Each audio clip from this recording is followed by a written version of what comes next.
특수학교 신설 문제로 장애아동의 학부모들과 지역 주민들이 지금 첨예한 갈등을 빚고 있습니다. 특수학교 설립을 반대하는 지역 주민들 앞에서요. 장애아동의 학부모들은 무릎까지 꿇고 호소하는 장면 여러분 보셨죠? 그런데요. 이번 논란에 대해 방송인 김미화 씨가 SNS에다가 더불어 살아갑시다. 이런 글을 썼습니다. 김미화 씨는 장애 아들을 둔 부모이기도 해서 아마 이 글이 더 많은 사람들에게 뭉클하게 다가온 게 아닌가 싶은데요. 방송인 김미화 씨 직접 만나보죠. 김미화 씨 안녕하세요. 안녕하세요. 와, 얼마 만에 CBS 채널에 나오신 겁니까? 그러게요. 항상 그리워요. 그러니까 어떻게 지내셨어요? 예, 저는 잘 지내고 있습니다. 그러세요. 요새 교통방송하고 있거든요. 라디오에서. 네. 아니, 좀 즐거운 일로 이렇게 연결을 했었어야 될 텐데. 네. 조금은 우울한 얘기예요. 특수학교 신설을 반대하는 주민들 앞에서 네. 장애아이를 둔 학부모들이 무릎 꿇는 모습.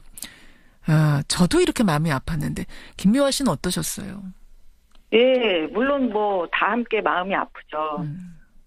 저는 또 특별히 또 장애를 가진 아들이 있잖아요. 예.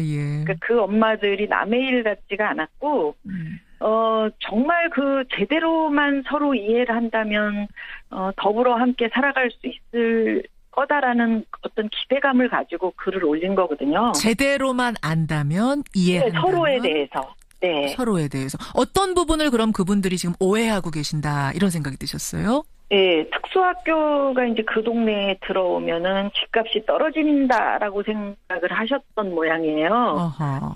그래서 이제 제가 예전에 그 수서에 있는 일원동에 살았던 적이 있거든요. 예. 근데 제가 살 때 거기에 그 미랄학교라고 예. 특수학교가 들어올 때 정말 그 오래전인데 반대가 엄청 심했었어요. 그게 한 90년대 초반 아니에요? 네, 아마도 그럴 그렇죠. 겁니다. 그래서 예. 아파트 주민들이 연탄장 돌려가지고 밤에 막 횃불 들고요. 공사 못하게 막 거기 그 앞에서 지키고 당번 서면서 그랬었거든요. 굉장히 격렬하게 반대를 했었군요. 네, 근데 거기에 이제 바로 그 미랄학교 옆에 아파트에 저도 살고 있었거든요. 예.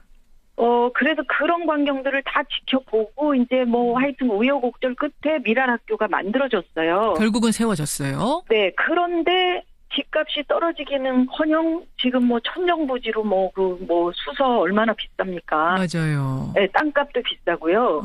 그리고 오히려 주민들이 그 미랄학교에 정말 예쁜 커피숍 또는 그 환경들이 있거든요. 그림전도 하고. 예. 거기서 더불어서 즐기시는 그런 그 증언들을 많이 하세요. 저도 가봤는데 엄청 예쁘더라고요. 주민들하고 지금은 너무 잘 어우러져서 예. 참 행복한 모습이다. 이렇게 표현하고 싶네요. 오해 마시라. 다 더불어서 잘 살고 집값도 쑥쑥 올라가고 있다. 그러니까 특수학교가 우리 동네에 하나쯤 있다는 게 그 동네에 어쩌면 나중에 몇 년이 지난 후에는 자랑이 될 수 있을 거다라는 생각을 해요. 그리고 정말 그 마음 아픈 모습이었지만 무릎 꿇고 그 내 아이들을 위해서 우리 다 함께 살아요 하고 울었던 그 부모님들이 그 동네를 위해서 또 얼마나 많이 그 봉사를 하면서 서로 함께 더불어 살려고 노력을 하시겠어요. 그러니까 훨씬 한방병원 들어오는 것보다 저는 훨씬 더 그 동네에 떨어지는 이익도 많을 것이다. 왜냐하면 인구 유입이 엄청 많이 되잖아요. 그렇겠네요. 이익으로 쳐도 경제적인 이익으로 쳐도 그게 더 낫다. 이익으로 쳐도 장애를 가진 부모님들이 멀리 못 가요. 그러니까 그 동네로 다 들어가시죠. 집값 올릴 수 있는 어떤 요인이 집값으로 봐도 그러네요, 정말. 네네네. 아까 그러셨어요. 무릎 꿇은 그 학부모들 보면서 남일 같지 않았다. 같이 무릎 꿇으셨죠, 마음으로. 눈물 흘리셨죠. 네, 눈물을 흘렸어요. 장애가 있는 가족이 있는 경우에 그 가족들의 소원이 뭐냐면 장애를 가진 사람보다 3일만 더 살게 해줬으면 하는 소원이 있어요. 왜냐하면 내가 이렇게 좀 정리를 해주고, 그리고 내가 뒤따라 가고 싶다 하는 그런 소망들이 있거든요. 그런 마음을 이렇게 좀 헤아려 보니까, 네. 그러네요. 그랬습니다. 지금 아이가 많이 컸죠? 몇 살이죠? 저희 아들은 지금 33살이고. 33살. 많이 컸죠? 정도가 아니네요. 장가 갔습니다. 장가 갔습니까? 네, 베트남 아가씨하고 결혼했어요. 축하드려요. 네. 며느리 보셨네요. 네, 며느리 본 지 한 2달 됐습니다. 네. 아니, 재혼을 해서 아들 하나 얻으신 셈인데. 네. 그래 쭉 같이 살면서 장애인을 바라보는 우리 사회의 눈, 인식이 전보다 많이 나아진 줄 알았는데 내가 당해보니 그게 아니더라 싶을 때도 덜어 있으셨어요? 그럼요. 아직은 그렇죠. 근데 이제 점점 나아질 거라는 희망을 저는 가지고 있습니다. 조금씩이라도 변하는 건 느껴지세요? 예, 많이 그래도 그 장애를 가진 분들에 대해서 이해의 폭이 좀 넓어졌고요. 예. 제가 길거리 가도 아드님 잘 있어요? 그러고 물어봐 주시는 분들도 계시고. 그래요. 네. 김미아 씨와 대화를 나누면서 저는 희망을 보내요. 감사합니다. 방송인 김미화 씨 여러분 지금 만나고 있습니다. 그나저나 나오신 김에 이것도 하나만 좀 질문 드릴게요. 네. 이것도 기분 좋은 얘기는 아닌데. 박근혜 정부 블랙리스트에는 김미아 씨 이름이 있었지요? 그건 잘 제가 살펴보지는 않았습니다만은 블랙리스트는 이명박 정권 때부터 쭉 있었던 거 아닙니까? 박근혜 정부 블랙리스트에도 아마 있으셨을 거예요. 근데 아니나 다를까 MB 정권에서도 블랙리스트가 존재했었고 거기에 82명의 문화예술인 이름이 쭉 적혀 있는데 김미아 씨 이름이 있더라고요. 보셨어요, 뉴스? 그러니까 저는 이런 뉴스를 들으면서 그래서 그때 그랬구나. 이런 퍼즐이 맞춰지는 퍼즐 맞추기? 혼자서 그걸 하고 있어요. 차라리 시원하게 이래서 이랬구나. 예, 한 조각이 없었는데 또 그 한 조각이 이렇게 채워지네? 이런 그 느낌 있잖아요. 그때는 어떠셨어요? 그 MB 정권 때 어떤 부분이 그렇게 좀 이상하셨어요? 예를 들면 2009년도에 그 이명박 정권에서 민간인 사찰을 했는데 거기에 파일 명의 하나가 나왔어요. MBC 김미화 진행자 교체 동향권 이렇게 목이 나왔단 말이죠. 저 그 기억나요, 어렴풋이. 예. 네, 그래서 2009년도에 그렇게 나를 민간인 사찰했기 때문에 2010년도에 KBS에서 블랙리스트 건이 불거지고 근데 또 2009년, 10년, 11년도에 계속해서 방송에서 내려가라고 압력이 있었는데 그 MBC 프로그램 라디오 진행할 때 사장님이 김재철 사장님으로 바뀌면서 본부장님은 오셔가지고 저한테 아침에 김미아 씨 잘해봅시다 파이팅 하고 올라가시면 저기 편성국장님이 부장님이 내려오셔가지고 저한테 본부장님이 좀 내려가시라고 하는데 이렇게 이제 아까 전에는 화이팅하고 가신 분이 화이팅하고 갔는데 그 밑에 분이 또 내려오셔가지고 그만두시래요. 이렇게 아주 알 수 없는 행보들을 하니까 무슨 일이 벌어졌던 거예요? 그럼 그 사이에? 그거는 모르죠. 그러니까 그러면서 계속해서 KBS 블랙리스트 건까지 이제 거론하면서 과연 이게 김미화 씨가 퍼뜨리는 가짜인지. 잠깐만요. 그러니까 KBS 블랙리스트에 제 이름이 있습니다라고 그때 이제 김미화 씨가 기자회견 비슷하게 언론에 공포도 하고 하셨잖아요. 네. 했는데 그것이 김미화 씨가 가짜를 이야기하는 거 아니냐. 없는 걸 가지고 만들어가지고 이렇게 지금 연극하고 있는 거 아니냐. 하여튼 그 MBC에 있는 제가 그때 당시에는 시사 프로그램 엄청 잘했고 광고도 120% 팔리고 잘 나갔죠. 예, 솔직히 손석희 선생님하고 어깨를 나란히 맞아. 진짜예요. 저녁 방송. 그랬는데 그러면 MBC 식구들이 본부장님 이하 진짜 국장님이 저를 칭찬해줘도 시원찮을 마당에 제 인격에 대한 어떤 그 공격, 모독, 그런 것조차도 서슴지 않고 이런 일이 반복적으로 일어나다가 그 김재철 사장님하고 엘리베이터에서 우연히 만났는데. 사장님이 라디오가 요즘에 시끄럽더라. 사실은 시끄럽지도 않았었어요. 위에서 시끄럽게 계속 내려오셨던 거지. 저는 조용히 진행을 하고 있었는데. 일선에선 조용한데. 네네, 시끄럽더라. 그러니까 미화 씨가 다른 MBC에 좋은 프로그램 많으니까 골라봐라. 딴 프로로 가도 되지 않냐. 시사 말고 다른 데로. 네, 그래서 정말 괴로웠고요. 그냥 그렇게 퇴출당하느니 내가 명예롭게 내 스스로 관두는 게 낫겠다라는 생각을 했던 거죠. 그게 이제 MB 정권 때. 이제 와서 보니 MB 정권 국정원 블랙리스트에 내 이름이 있었던 거구나. 다 퍼즐이 맞춰지시는 거예요. 네, 라디오 진행할 때 어떤 사람들이 와서 뭐 대본을 보지 않은 동 갑자기 생방송을 하고 있는데 깜짝 놀랐어요. 어떤 사람들이요? 지금 추정하기로는 국정원 직원이라고 생각을 하는데, 무슨 어디 뭐 경찰이라고 그러나, 뭐 하여튼 뭐 검열하는 사람이라고 그러나, 뭐 이렇게 이야기하면서 그래서 PD가 막 소리 질러갖고 쫓아냈었거든요. 잠깐만요. 네. 이게 지금 1970년대, 80년대 얘기가 아니라 아니고 2000년대 MB 정권 시절의 일을 얘기하시는 거예요? 네, 저희 라디오 그 MBC 그 생방송하는 부스에 갑자기 어떤 남자 2명이 들어와가지고 그 대본을 좀 봐야 되겠다. 이제 와서 생각하니 그럼 그 사람들 국정원 직원들이었을 수도 있겠네요. 요원들이었을 그럴 수도 있을 거예요. 왜냐하면 그 국정원에서 당시에 저희 집에도 찾아오고, 이렇게 이제 국정원 직원하고 접촉이 있었다라고 제가 그 CBS 방송할 때, MBC 관두고 CBS 방송할 때 제가 그런 이야기를 했더니, 국정원에서 즉각 언론에다가 그 보도자료를 뿌렸었죠. 김미화를 고소하겠다. 그런 일 없다. 그래요. 그래서 제가 다시 제가 SNS를 통해서 그런 일이 없다면 국정원은 반드시 준비를 해야 될 거다.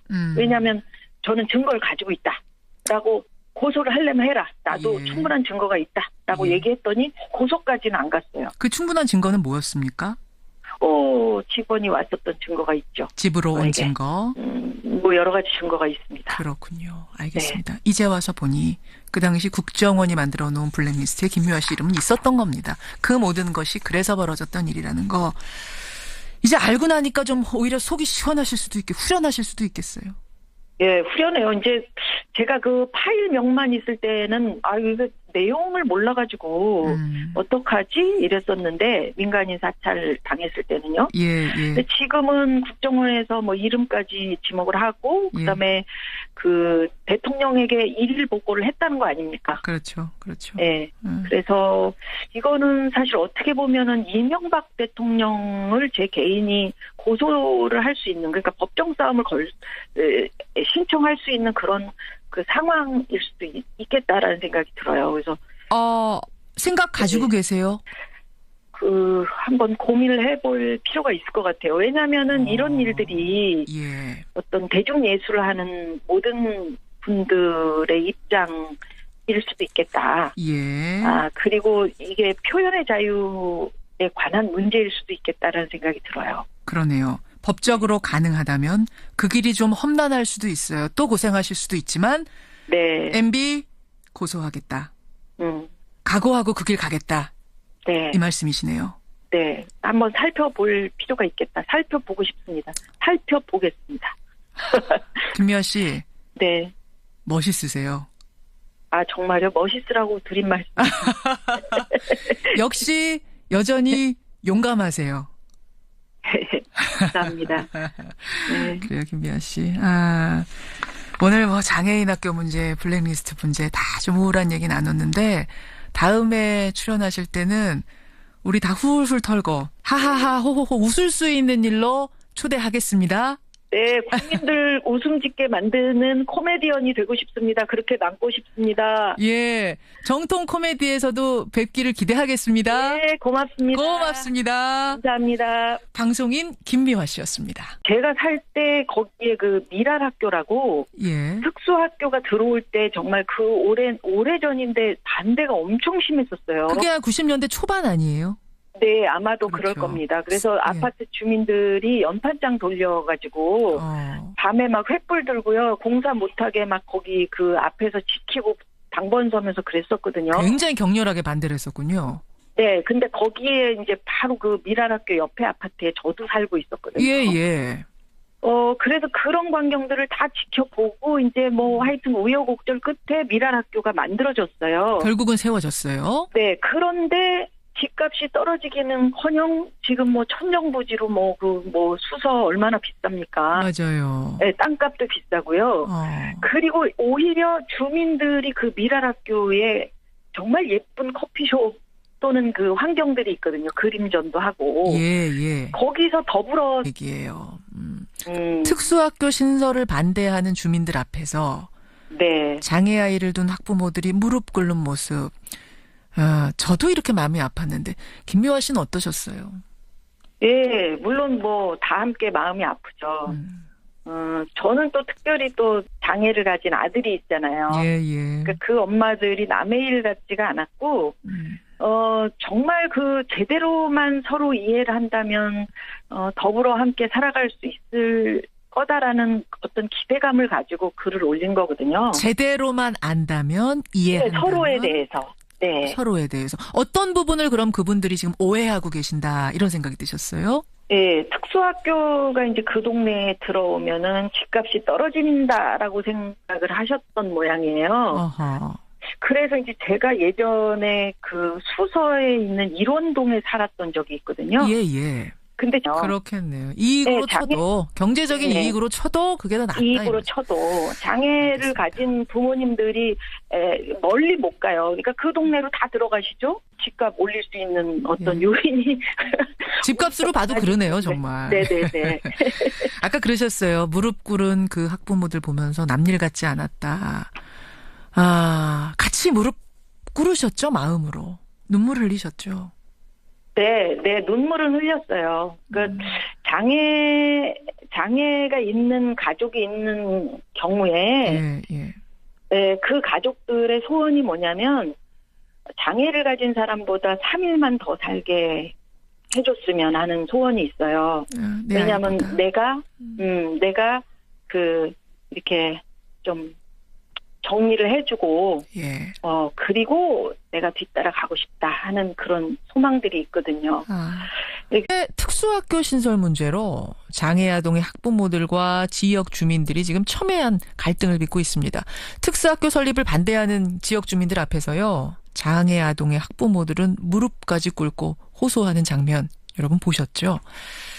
그런데요, 이번 논란에 대해 방송인 김미화 씨가 SNS에다가 더불어 살아갑시다 이런 글을 썼습니다. 김미화 씨는 장애 아들을 둔 부모이기도 해서 아마 이 글이 더 많은 사람들에게 뭉클하게 다가온 게 아닌가 싶은데요. 방송인 김미화 씨 직접 만나보죠.